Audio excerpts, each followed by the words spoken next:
आज हम हैं गांव चमीनू, जो ज़िला चंबा में आता है, हिमाचल प्रदेश। आज हम आचार्य जी के साथ हैं। तो सबसे पहले मैं अपना परिचय देना चाहूँगा कि मैं कौन हूँ। उसके बाद इस जो साक्षात्कार का हम आरंभ करेंगे वो आचार्य जी के परिचय से करेंगे। उसके बाद हम जो आज डिस्कस करेंगे हम करेंगे कि स्पिरिचुअलिटी क्या है। उसके बाद नेक्स्ट जो हम टॉपिक लेंगे वो लेंगे एजुकेशन, शिक्षा में क्या काम किया जा सकता है। और जो लास्ट टॉपिक हमारा होगा वो होगा गांव की प्रगति। तो इन 3 चीज़ों पे हम बात करेंगे। तो सबसे पहले मेरा नाम हिमांशु भाटिया है। मैं वैसे तो रोहतक से हूँ। एक बैंगलोर बेस्ड कंपनी अविंग एंटरप्राइजेज में काम करता हूँ, लेकिन साथ में मैं यहाँ घूमने आया था। लेकिन यहाँ पे आया तो मुझे लगा कि कुछ काम किया जा सकता है गाँव की प्रगति के लिए। तो उसके लिए हमने एक फाउंडेशन है, बंजारा फैमिली फाउंडेशन, उसकी शुरुआत की है, जो एक कोशिश है छोटी सी, जिसकी जस्ट अभी शुरुआत हुई है। तो आचार्य जी के परिचय से हम स्टार्ट करेंगे। आचार्य जी अपने बारे में कुछ बताइए और इस गांव के बारे में। नमस्ते, जय गुरुदेव। मेरा नाम ब्रह्मचारी अरुण और मैं आर्ट ऑफ लिविंग संस्था में पिछले 12 वर्षों से सेवा में हूँ। और मैं शिमला से हूँ। अभी श्री श्री गुरुकुल चंबा में एडमिन के तौर पर और अध्यापक के तौर पर यहाँ पर अभी सेवा दे रहा हूँ पिछले 6 वर्षों से।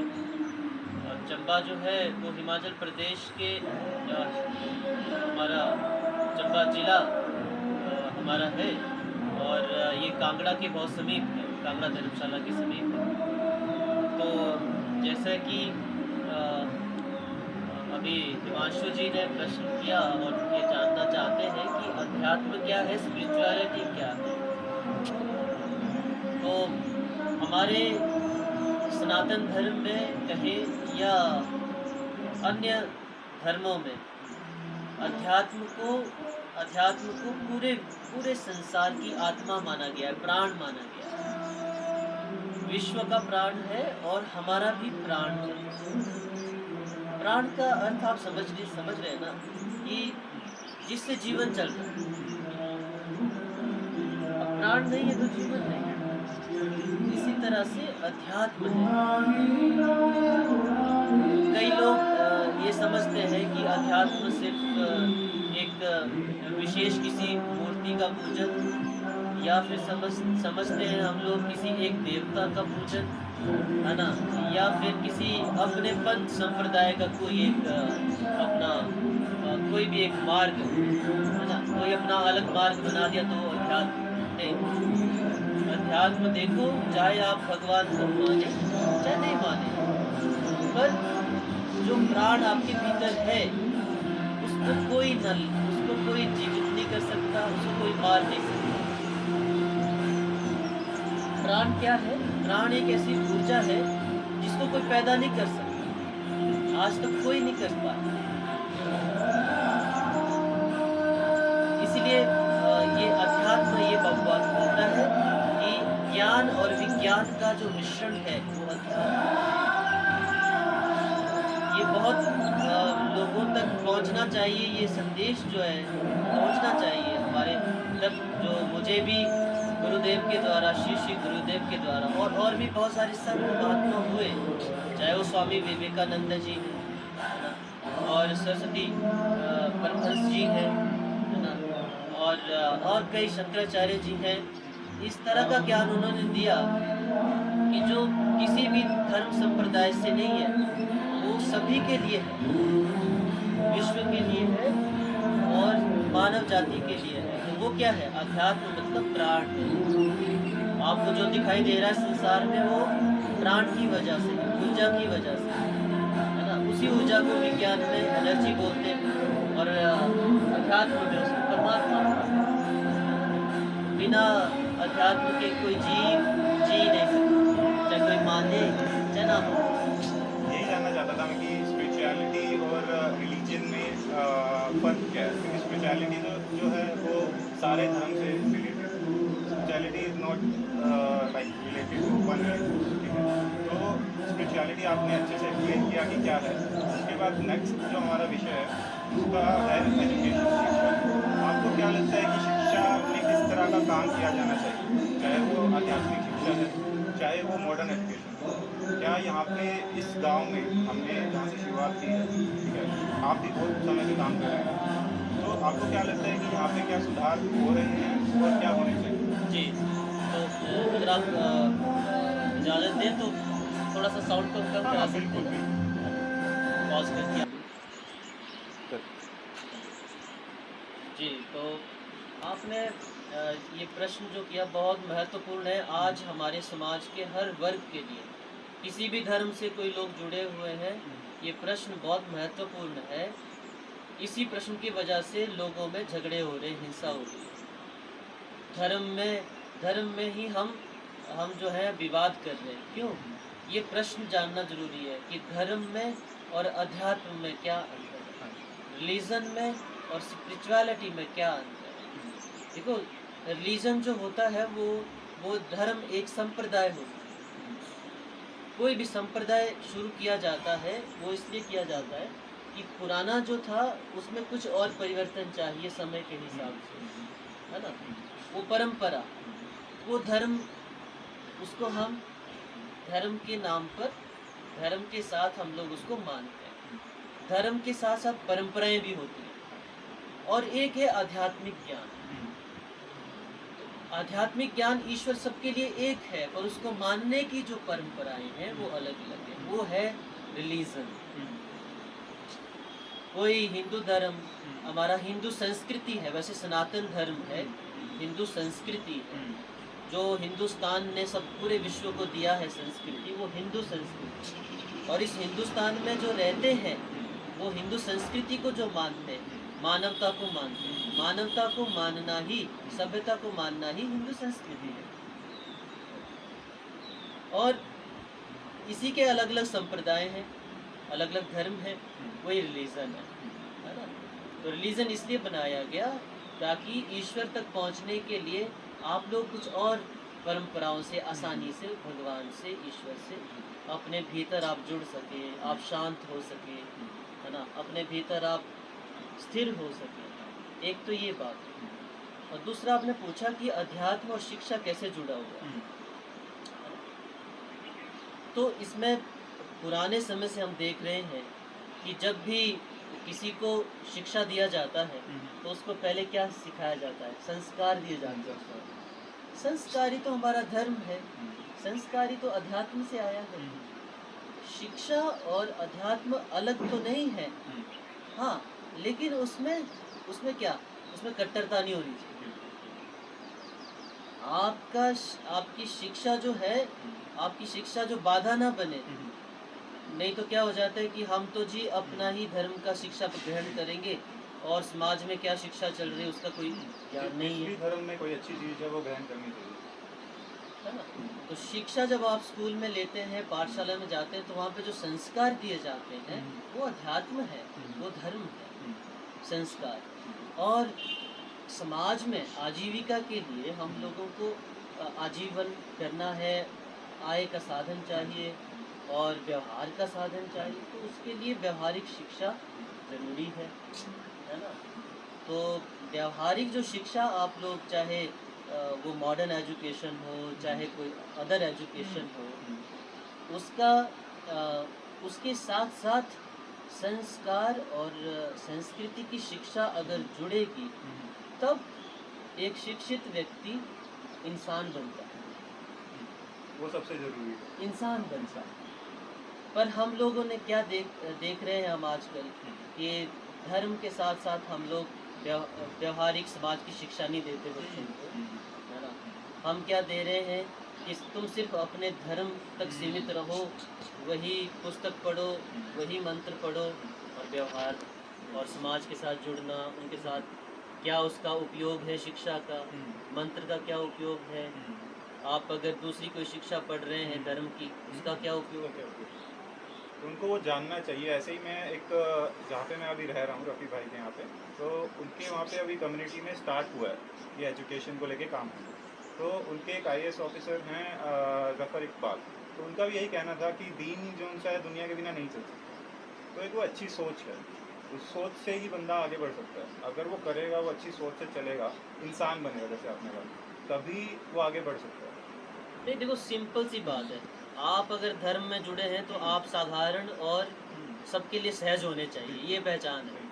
अगर आप सिर्फ अपने धर्म को ऊंचा बोलिए, दूसरे के धर्म को आप अपमानित करें, तो आप सही शिक्षा नहीं ले रहे। और इसीलिए हर हर संप्रदाय में, हर धर्म में जितने भी हमारे बुद्धिजीवी और ज्ञानी लोग हैं, हर धर्म, उनको आगे आने की ज़रूरत है। आप जुड़ते जुड़ते क्यों नहीं हैं? अभी आप देखिए, तो मैं कहूँगा कि कई धर्म हैं हमारे, और कई हमारे संप्रदाय होते हैं। तो जो लोग आपस में जुड़ते हैं, अगर मेरा कोई पूजा है, मेरा कोई अनुष्ठान है, तो मेरे पास हर धर्म का व्यक्ति बैठना चाहिए। तभी तो मैं मान पाऊँगा कि आप शिक्षा दे रहे हैं। अच्छा, अगर आप बोलते हैं कि मैं किसी दूसरे के धर्म में नहीं जाऊँगा, मैं तो अपना ही करूँगा, तो इसका मतलब है आप सही शिक्षा नहीं दे रहे। आप अपने आप को सीमित कर रहे हो उसी चीज़ में। आप सही शिक्षा नहीं दे रहे हैं, चाहे वो धर्म की हो, चाहे अध्यात्म की हो। आप सही नहीं कर रहे हैं। आपका धर्म और आध्यात्मिक शिक्षा का पता कब चलता है? अगर आप दूसरे संप्रदायों के साथ भी मिल कर के चलते हैं।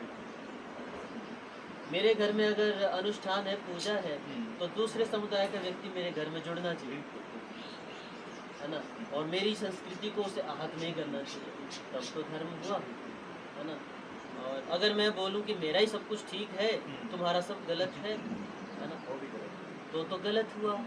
या फिर आप अगर समाज के साथ, अगर आपका अध्यात्म और धर्म नहीं जुड़ा, आप अपना ही धर्म अलग से चला रहे हैं, आप अपना ही समाज अलग से बना रहे हैं, तो आप सही दिशा में नहीं जा रहे।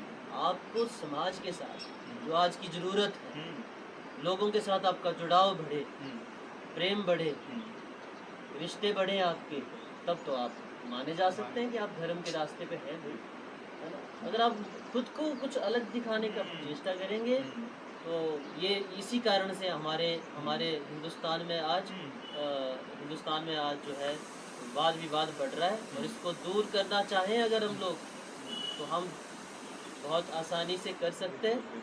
और इसके लिए ज़रूरी क्या है कि हर धर्म के लोग एक साथ बैठें। साथ मिलके बात हिमांशु जी, मैं आपको बताऊंगा, चंबा में देखो, आप चंबा में मिंजर मेला होता हाँ जी, हाँ जी। अभी भी चल रहा है वो, लेकिन कोविड की हाँ। वजह से थोड़ा कम है। है, कोविड की वजह से हाँ। कम था। उसका आधार क्या था? आधार ये था कि उसमें मिर्जा परिवार है, मुस्लिम धर्म के मिर्जा परिवार के लोग मिंजर बनाते हैं। अच्छा। मिंजर बोलते हैं जो मक्की के ऊपर जो सीलन लगती है, सबसे हाँ। पहले जो धागा लगता है इस पे, हाँ। उसको मिंजर बोलते हैं। अच्छा। उसकी प्रसन्नता में, उसके आगमन में सबको मिंजर बनाई जाती है, और मिर्जा परिवार बनाता है उसको। और जो बाकी जो चंबा के ऐतिहासिक जो परिवार हैं, राजसिक परिवार हैं, है ना, उनको वो पहनाता है। तो देखो, बना रहे हैं मुस्लिम और पहन रहे हैं हिंदू भाई उसको। तो हमारे पूर्वजों ने बहुत अच्छा शुरू किया था इसको, है ना? लेकिन हमें आगे बढ़ने की ज़रूरत है। अगर हिंदू धर्म में आज हमारा कोई कार्यक्रम है, कोई पूजा है, अनुष्ठान है, तो भाई उसमें बैठने से और उसमें जुड़ने से कोई पूजा कम नहीं होना चाहिए। क्यों कम हो रहा है पूजा? मैं अगर आपके साथ बैठ करके, अगर मैं भी बैठ करके आपके साथ बैठ करके कुछ इबादत करूं, कुछ ध्यान करूं, तो मुझे फर्क पड़ना पड़ता है। नहीं पड़ना। हाँ, बिल्कुल। और जहाँ कुरीतियाँ हैं, हर धर्म में कुछ कमियाँ होती हैं, उसको ठीक करना पड़ेगा। रिफॉर्म्स ज़रूरी है, वो आते रहे हैं पिछले टाइम में भी, लेकिन कुछ जगह पे है कि काफ़ी स्लो है। ठीक है, हो रहे हैं लेकिन काफ़ी स्लो हैं, लेकिन वो आने ज़रूरी हैं। हाँ, मैं आपके माध्यम से बोलना चाहता हूँ कि देखो, अ, सनातन धर्म में जातिवाद नहीं है। जातिवाद गलत नहीं है, जातिवाद पहचान है। पहचान। जाति गलत नहीं है। हम कई जगह, मैं भी पहले ये सोचता था कि जाति को रहने दो, ये ठीक नहीं है। नहीं भाई, जाति एक पहचान है। एक पीपल का पेड़ है, तुम उसमें आम का पेड़ मिला दोगे तो पीपल रहेगा? ठीक है, पीपल की पहचान पीपल है, आम का पहचान आम है। इसी तरह से हर जाति वर्ग का पहचान है वो, कि आप कौन सी परंपरा से, कौन से परिवार से आप चले आ रहे हैं, लेकिन छुआछूत गलत है। बिल्कुल। इसके हाथ का नहीं पीना, इसके हाथ का नहीं खाना। हाँ भाई, कोई अशुद्ध है, कोई स्वच्छ नहीं रहता है, तो उसको तो चलता है। जाति के आधार पे किसी के साथ छुआछूत होना वो ठीक नहीं है, और ये सनातन धर्म ने कहीं नहीं बोला। अगर कोई ऐसी जाति का है और उसको वेदों का ज्ञान है, सब चीज़ों का ज्ञान है, तो वो भी उतना ही रिस्पेक्ट डिजर्व करता है जितना कोई ब्राह्मण करता है। नहीं देखो, ब्राह्मण हमारे जब तक सनातन धर्म में गीता को नहीं पढ़ेंगे, हाँ, सनातन धर्म समझ में आ ही नहीं सकता। बिल्कुल बिल्कुल बिल्कुल। गीता जो है एक ऐसा ग्रंथ है सनातन धर्म का, किसी धर्म के बारे में नहीं बोला, हिंदू के बारे में नहीं बोला उसमें, बाकी तो छोड़िए। उसमें बोला गया है जीव के बारे में, आत्मा और परमात्मा के बारे में बोला गया है, और सामाजिक जीवन कैसा होना चाहिए। तो उसमें बोला गया है कि जो ज्ञानी है, जिसको ज्ञान है, जो ब्रह्म में लीन हो रहा है। ब्राह्मण का मतलब क्या है? ब्रह्म के वर्ण को जिसने वर्ण कर लिया। वर्ण बोलते हैं संस्कृत में स्वीकार करना, ब्रह्म को जिसने स्वीकार कर लिया वो होता है ब्राह्मण। जिसको ब्रह्म के बारे में पता हो, क्या वेद है, कितने उपनिषद हैं, कितने उसके ब्राह्मण हैं, कितना उसका आरण्यक है ना, कितने उसके ग्रंथ हैं, और जो ये 16 संस्कार की पद्धति है, ये क्या है, वेद क्या है, भाई इसके बारे में कुछ अगर समझ है, और सबसे बड़ी बात ये अगर पता है कि ब्राह्मण जो है वो ज्ञान से होता है। आपको ज्ञान है और आप ज्ञान में जी रहे हैं, तो आपका आचरण अच्छा है, व्यवहार अच्छा है, तो आप ब्राह्मण वर्ग में, चाहे किसी भी जाति से हैं आप, और आपको अगर आपने अध्ययन किया है तो आप ब्राह्मण। आचार्य जी, आपने बहुत अच्छे से इसको एक्सप्लेन किया। मेरा जो लास्ट टॉपिक है वो है गांव की प्रगति। तो गांव की प्रगति भारत की प्रगति में कैसे एक इम्पोर्टेंट पार्ट प्ले कर सकती है? ठीक है, आपको क्या लगता है कि गांव में क्या क्या काम होने चाहिए जो अभी तक हो तो रही हैं लेकिन स्लो हैं, और उसको थोड़ा सा तेज करना चाहिए? देखो हिमांशु जी, मैं कहूँगा किसी भी समाज की प्रगति के लिए 3 बातें बहुत ज़रूरी होती हैं। एक तो होता है उनका सांस्कृतिक जीवन, और दूसरा होता है सामाजिक जीवन, और फिर है उनका आर्थिक जीवन। जिस समाज की संस्कृति समाप्त हो जाए वो प्रगति नहीं कर सकती, है ना। अब अगर हम शादियां भी करते हैं आज, तो हमारे यहाँ क्या हो गया है कि लग्न वगैरह और पूजा बाद में होती है, माला पहले डल जाती है। माला वगैरह पहले डाल दी है, सब कुछ हो गया, फिर भगवान का क्या काम है भाई, तुमने वर्ण तो कर लिया, परमात्मा से क्या लेना देना तुम्हारा? वो सिर्फ नाम के लिए रह गया। वो सिर्फ नाम के लिए रख दिया हमने, है ना। और वहाँ पर किसी भी पूजा अनुष्ठान में या किसी भी आपके समारोह में आपका जो सांस्कृतिक कार्यक्रम है ना, उसमें जो बुजुर्गों का, पूर्वजों ने जो समेटा हुआ था ज्ञान को, है ना, उस ज्ञान को आज के समय के अनुसार उसको थोड़ा रिफॉर्म करने की ज़रूरत है। मैं अपने ही धर्म की बात करता हूँ। हम लोग पूजा में बैठते हैं गांव में, तो वहाँ पर गांव की पूजाओं में विधि विधान बहुत अच्छा है, पर वहाँ पे समय इतना लग जाता है, आदमी परेशान हो जाता है बैठ के, है ना।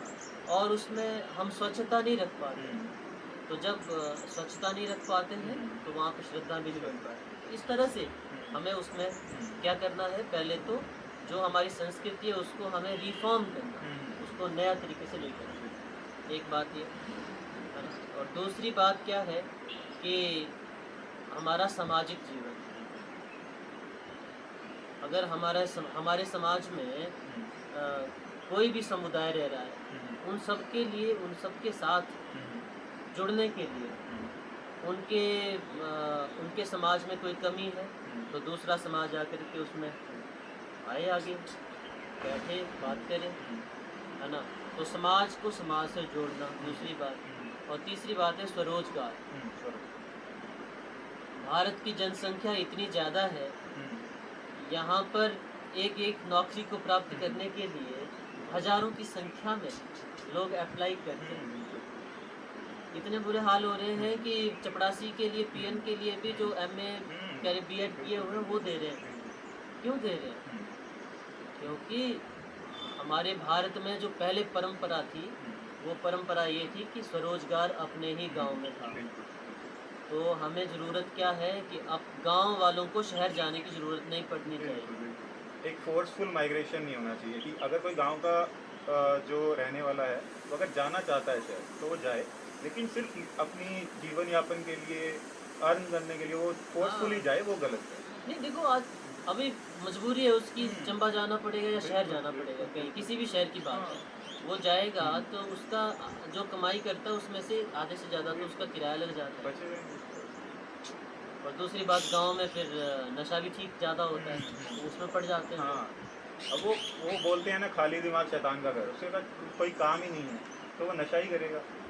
तो जब तक आपका एक-एक गांव में स्वरोजगार उद्योग नहीं, जब तक हम्म, हम्म, उद्योग होना चाहिए। हम्म, हम बोलते हैं जी आप नौकरी करो, नौकरी हम्म, करो। नौकरी करने के लिए स्थान ही नहीं है, कहाँ से कहाँ पे करेंगे?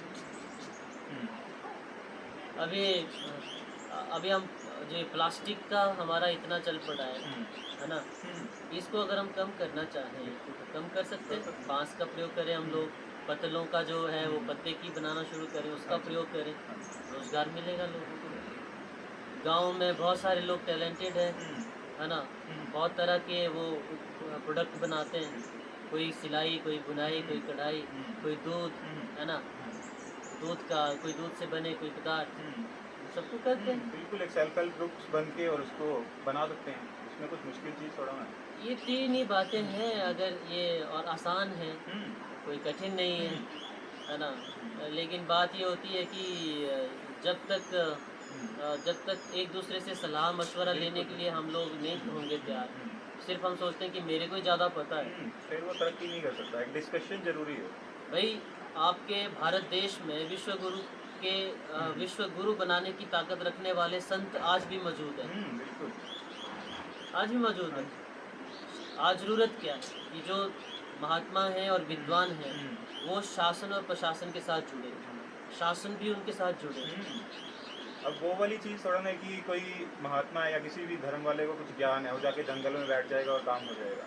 वो देखो चीज़ें मुश्किल हैं। वो नहीं जुड़ना पड़ेगा मुश्किल तो उनको। नहीं है। हाँ। हिमांशु जी जंगल में बैठना बड़ा आसान है। हाँ, मैं वही बोल रहा हूँ कि वो बैठ जाए तो उससे कुछ सॉल्व नहीं होगा। अब हाँ। मेरे को गुरुजी ने इतना अच्छा रास्ता दिया, है ना? बिल्कुल। मैं अपने जीवन की बात बताऊँ तो मैं जब ग्रेजुएशन कर रहा था तो उस समय मैं बहुत चिंता में था कि करूँगा क्या? क्या क्या करना है? करें? और मन में इतना भय हुँ, होता था हुँ, उस समय हुँ, कि किसी भी काम को करने से डर लगता था, बिल्कुल, है ना? बिल्कुल। और कठिनाई भी मैंने अपने जीवन हुँ, में बहुत देखी, हुँ, है ना? कहीं कई बार अपने ही लोगों से धोखे खाए, बिल्कुल। है ना? उससे मैंने सीखा हुँ, और और कई बार भोलेपन के कारण हुँ, सीधे रहे सबके साथ बिल्कुल, तो बिल्कुल, भी धोखे खाए, बिल्कुल। है ना? और कई बार ऐसा भी होता है कि हम लोग अपनी हुँ, अहंकार के कारण, हुँ, अपने क्रोध के कारण, बिल्कुल। उसके कारण भी हुँ, मेरे को झेलना पड़ा। हुँ, तो मैंने जब इन सब चीज़ों से मैं परेशान था, हुँ, तो मेरे को गुरुदेव मिले। हुँ। एक रास्ता मिल जाता है एक इंसान रास्ता को। मिला और उस रास्ते से मैंने ये सीखा कि सबसे बड़ी शक्ति आपके भीतर है हुँ, और आज भी इस धरती पे ऐसे संत महात्मा हैं हुँ, जो ईश्वर स्वरूप भी है हुँ, और ईश्वर के साथ जुड़े हुए हैं। वो आपको किसी भी रास्ते तक लेके जा सकते हैं। ऐसे महात्मा आज हैं। बिल्कुल। पर बात ये है, इतने बड़े विद्वान और इतने बड़े गुरु हैं हमारे देश में, जो विदेशों के हुँ, 150 से ज़्यादा देशों में आज भी ज्ञान दे रहे हैं। हाँ। और हमारे ही भारत के लोग शासन प्रशासन हुँ, वहाँ पे जुड़ना चाहिए। वही मेरा विषय था कि एजुकेशन सिर्फ ये नहीं है कि किताबी शिक्षा किसी ने ले ली और सिर्फ वो नौकरी करने के लिए एजुकेशन ले रहा है। ठीक है, एजुकेशन है ज्ञान। ठीक है, उसका जो दिमाग जो है वो खुल गया, वो फ्री थिंकिंग हो गया उसका। ये नहीं कि वो सीमित है, मैंने सिर्फ नौकरी लेने के लिए एजुकेशन करना है। अब गांव में कोई बच्चा है, ठीक है, वो पढ़ रहा है, तो यहाँ पे ही वो ऑर्गेनिक फार्मिंग कर सकता है, यहाँ पे काफ़ी चीज़ें कर सकता है। जितनी अपॉर्चुनिटी गाँव में है वो शहरों में नहीं है। लेकिन लोगों को लगता है कि शहरों में ही अपॉर्चुनिटी है। मैंने कुछ पढ़ा था, गुरु ग्रंथ साहिब में था कि उसमें ये था कि सबसे पहली सबसे ऊंची चीज़ होती है कृषि। ठीक है, जो खेती कर रहा है वो सबसे बड़ा है। उसके बाद जो बिजनेस करता है अपना खुद का, जो उसके बाद लास्ट आता है नौकरी। ठीक है, तो लोग उस चीज़ के उल्टा कर दिया उसको। ठीक है, कि पहले नौकरी, फिर उसके बाद बिजनेस, फिर खेती। वो एक गलत चीज़ है। जो पुराने लोगों ने अच्छी चीज़ें बताई थी उसको फॉलो करने के बजाय लोग अपने मेटेरियलिस्टिक जो चीज़ें होती हैं, ठीक है, उसकी तरफ ज़्यादा भाग रहे हैं, तभी लोग परेशान हैं। नहीं, मुझे तो ऐसा आपने सही कहा कि जो एक ये कृषि का है सबसे ऊपर और सबसे अन्नदाता सुखी भव बोला जाता है हमारे यहाँ। और अन्न देने वाले को तो अन्नपूर्णा का रूप मानते हैं, है ना? पर इसमें बहुत ज़रूरी बात क्या है? स्किल चाहिए। बिल्कुल। किसी भी परिवर्तन के लिए अगर आपके अंदर कुशलता है, स्किल है, और वो स्किल मैंने देखा है, जो लोग साधना करते हैं उनके जीवन में स्किल बढ़ता है, अपने आप बढ़ता है। वो फोकस है उनके पास, तो अपने आप सीख लेंगे अगर सीखना चाहते हैं। हाँ, बिजनेस में देखो, बिजनेस में आपको कोई व्यापार करना है तो वहाँ पर आप अपने ही प्रोडक्ट को सबसे अच्छा बोलेंगे तो वो सबसे बढ़िया बनेगा। उसके लिए आप साम दाम दंड भेद सब करेंगे। वो वहाँ पे वो चल सकता है। हाँ। पर जब आपको अपने देश को एक बहुत ऊंचे स्थान पे लेके जाना है, तब आपको बैठना पड़ेगा, मंथन करना पड़ेगा। ये श्रावण का महीना है हिमांशु जी, हमारे सनातन धर्म ने श्रावण के महीने को चातुर्मासीय में दिया है कि 4 महीने साल में वो मंथन करो तुम, सारे लोग साथ में बैठो, राजनीति से भी, धर्म से भी, अध्यात्म से, समाज से, परिवार से, ये सब लोग क्या करो, एक साथ बैठ जाओ, एक साथ बैठो। और उस समय बारिश लगी होती है बाहर, ज़्यादा काम नहीं कर सकते आप, तो क्या करना है, फसल लगा दी, बैठ जाओ। अब क्या करो, मंथन करो क्या सुधार हो सकते हैं इस चीज़ कि हम क्या अच्छा करें, हम लोग कैसे जुड़ सकते हैं, में? है ना? पर अगर ये आप देखते हैं कि देश को ऊपर ले जाने के लिए 4 स्तंभ होते हैं, अगर चारों के चारों स्तंभ अपनी अपनी जगह काम करेंगे, अलग अलग करेंगे, तो फिर नहीं हो सकता। प्रैक्टिकली नहीं हो रहा है ना, हम लोग प्रैक्टिकल नहीं हो पा रहा है। अब देखो कहाँ हमारा गुरुकुल, गुरुकुल एक ऐसी पद्धति रही, पूरे विश्व को दिया भारत ने, आज गुरुकुल को पूछने वाला कोई है ही नहीं। ये तो कुछ अपने आप साधना करके कुछ संत महात्मा खुद चला रहे हैं उसको। खुद चला रहे गुरुकुल में 64 विद्या दी जाती थी। 64 विद्या का मतलब है कि उसको पीएचडी करने की, वो तो पीएचडी हो गया गुरुकुल में। वो वाली एजुकेशन जस्ट तो है कि आपको एक सर्टिफिकेट मिल गया, आपने कर लिया, ठीक है, लेकिन अगर आपने बिना सर्टिफिकेट के भी ज्ञान ले लिया तो भी आप बहुत कुछ कर सकते हो। नहीं देखो, 64 विद्या तो बहुत ज़्यादा हो जाती है, मैं 16 में से कुछ गिना देता हूँ हाँ, आपको गुरुकुल में जो होना हाँ चाहिए। जी। सबसे पहले तो गुरुकुल में ये सिखाते हैं कि भाई आप लोग जो है अपना अपना रख रखाव कैसे कर सकते हैं, खुद ही कपड़े किसी से धुलाने की जरूरत नहीं, खुद कैसे कर सकते खुद कैसे कर हैं, है ना? और दूसरी बात है कि पढ़ाई, आपको खेल, और आपको संगीत, है ना? और फिर शास्त्र विद्या, शस्त्र विद्या, है ना? ध्यान, साधना, सिलाई कढ़ाई, और ये घर कैसे बनाना, महाराज ये सारी गुरुकुल में ये दिया जाता है। जिसके पास ये आ जाएगा उसको उसको कहाँ भटकने की बिल्कुल जरूरत है। बिल्कुल, वो सर्वाइवल स्किल्स खुद के अंदर ही आ गए, मैं खुद सब कुछ अपने आप को हैंडल कर सकता हूँ। तो हम तो ये चाहते हैं कि गुरुकुल शुरू करना से ऐसा नहीं है कि कोई एक धर्म के लिए कर रहे हैं हम लोग। गुरुकुल हमारे हिंदुस्तान की पहचान है। हिंदुस्तान की पहचान इसलिए है क्योंकि गुरुकुल ने हिंदुस्तान को ही नहीं विश्व को स्वीकारा है, इसलिए ये पहचान है।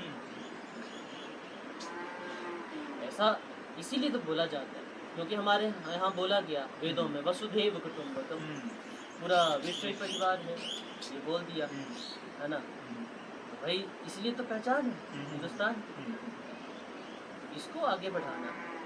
और जितने स्कूल हैं उसके अंदर भी हमारे अभी शुरू हो रहे हैं, वोकेशनल कोर्सेज हो रहे हैं, है ना? इसको आगे बढ़ना तो चाहिए वोकेशनल को, पर वोकेशनल के साथ जब तक आप लोग एक छात्र और अध्यापक के बीच में एक आदर का भाव, संस्कार का भाव, और वो कहाँ से आएगा? शास्त्र विद्या से आएगा।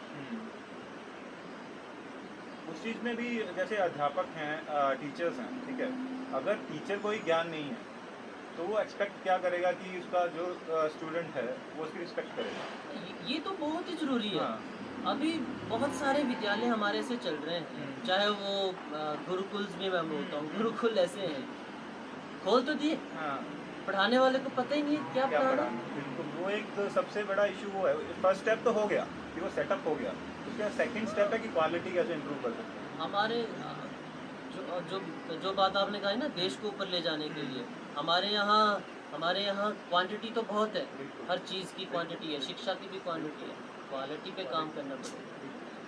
हाँ, वो एक फर्स्ट स्टेप है कि आपने सेटअप कर दिया, एक जगह पे लोगों को ले आया, उसके बाद क्वालिटी पे कैसे काम करके उसको आगे बढ़ा रहे हो, तो उस पर धीरे धीरे काम होगा। अब एक दिशा में कदम किसी ने बढ़ाया है हाँ। तो आगे तो चलेंगे वो। अब आप देखो एक बात और बोलता हूँ, अब गांव वाले लोग शहर क्यों जा रहे हैं? हम्म, बेचारों को गांव में करने के लिए कुछ कुछ नहीं। है ही नहीं, कुछ फैसिलिटी नहीं मिल रही उनको। आज भी वो आज भी वो 6-6 किलोमीटर का पहाड़ चढ़ के घास लेके आ रहे नीचे। हाँ, इसके विषय में हमारी सरकार को सोचना चाहिए कि गांव के लोगों को अगर गांव में रखना है, तो आप उसके पहाड़ को थोड़ा इजी करो। हाँ, और क्या। आप वहाँ पे एक लिफ्ट लगा दो, ट्रैकिंग का ट्रैकिंग हुआ, उसको घास लिफ्ट में घर पहुँच गया। हाँ, और क्या। काम तो करने पड़ेंगे, इन्वेस्ट तो हमें करना पड़ेगा। बिल्कुल, बिल्कुल। हिमाचल के अंदर इतना टूरिज्म बहुत। टूरिज्म है ना, मगर टूरिज्म को डेवलप करना है का नाम नहीं ले रहे हम लोग। हम्म। इतने सारे पहाड़े एक एक आप लोग वहाँ पे कुछ अपना बना दो, बिल्कुल, बिल्कुल। लोग आएंगे। बिल्कुल आएंगे, क्योंकि शहरों के लोग उनका अभी स्ट्रेस लेवल जो है वो बहुत हाई है, ठीक है।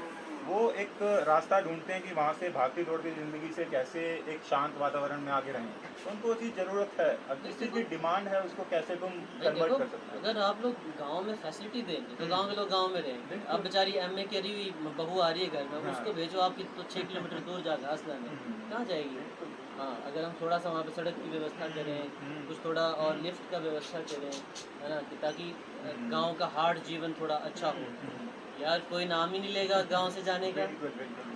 क्यों नाम लेंगे? हाँ, और क्या, क्योंकि गांव जैसा जीवन शहर में नहीं है, ठीक है। वो एक एक ये रियल जंगल है, वो कंक्रीट जंगल है, हाँ, हाँ, ठीक है। वो एक कंक्रीट जंगल बनाया हुआ है, वो भी पहले रियल जंगल ही था, लेकिन वही काफ़ी इश्यूज हैं पॉपुलेशन से रिलेटेड और पॉपुलेशन से भी मैं एक और विचार साझा करना चाहता हूँ कि हम सब लोगों को ध्यान देना पड़ेगा कि घर जब आप बनाते हो तो हम ऐसे घर बना देते हैं कि सटा हुआ तो ना छोड़िए आप, एक का जो बरामदा है वो दूसरे बरामदे के ऊपर जाता है। हाँ जी।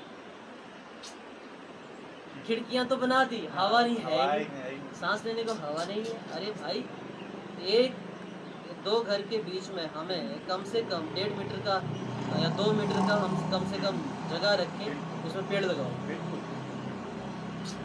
वो चीज़ तो भूल ही गए हैं लोग। यहाँ पे भी जैसे अब लैंडस्लाइड हो रहा है, ठीक है, उसका एक रीज़न यही है कि ये पेड़ों की जड़ें ही नहीं होंगी जो उसको रोक सकें, तो कैसे रुकेगा वो। हाँ, पेड़ लगेंगे, उनकी जड़ें रोकेंगी, और कोई सोल्यूशन ही नहीं है उसका। चाहे आप कितने कुछ चीज़ें लगा लो, पत्थर लगा लो, सीमेंट लगा लो, कुछ लगा लो, नहीं रुकेगा वो। मेन सोल्यूशन तो वही है कि पेड़ उगेंगे, उनकी जड़ें उनको रोकेंगी। ये शहरों में शहर से लोग आते हैं बेचारे गांव में, हाँ, है ना, घूमने के लिए सब लोग आना हाँ, चाहते हैं हाँ, शहर गांव में। हाँ। भाई कब तक करेंगे आप ऐसा? अभी तो गांव भी शहर बनने वाले हैं। बिल्कुल, बिल्कुल। वो एक गलत दिशा में जा रहे हैं लोग कुछ। तो मुझे तो ऐसा लगता है कि मुझे तो जो लगा मैंने बताया हो, है ना, और जो मैंने महसूस किया, आपके पास भी इसमें से बहुत सारे विचार हो सकते हैं, है ना। तो पर मुझे लगता है सरकार का जब तक इसमें विल पावर नहीं आएगा ना, बड़ा कदम बिना सरकार की मंशा के, और शासन प्रशासन और फिर समाज समाज साथ जुड़ के रहेगा तो कुछ भी पॉसिबल है। अकेला समाज से आप कितनी अपेक्षा करेंगे भाई? आप कितना करेंगे? शासन और प्रशासन एक आवाज़ उठाता है तो हाँ, पूरे बिल्कुल, कंट्री में वो चीज़ जाती है। बिल्कुल। इसलिए मैं ये चाहता हूँ कि शासन प्रशासन के बहुत सारे बुद्धिजीवी लोग होते हैं, हम्म। उनको अपने विद्वानों के साथ बैठना चाहिए। विदेशी लोग उनकी बातों को सुन रहे हैं, हमारे घर के लोग नहीं सुन रहे, तो हमारे भारत के देश के लोग ही नहीं सुन रहे। तो कोई इशू है ना, वो चीज़ को समझना चाहिए, साथ बैठ के सब लोग से डिस्कशन करके, तभी वो सोल्यूशन निकलेगा, ठीक है। इसलिए मैं ये चाहता हूँ कि ये सब जो हमारा नेतृत्व है, उसमें जितने भी स्तंभ है, 4 स्तंभ है हमारे देश के, वो सब जब जुड़ेंगे तब कोई तरक्की हो ही नहीं सकता। बिल्कुल। ऐसे तो फिर हमें पूरा जन्म लग जाएगा अपनी ओर से हाँ, करते रहेंगे, वही। मगर उससे कोई काम नहीं है। जी, ठीक है आचार्य जी, आपसे बात करके बहुत अच्छा लगा। धन्यवाद, बहुत बढ़िया। ठीक है। ठीक है जी।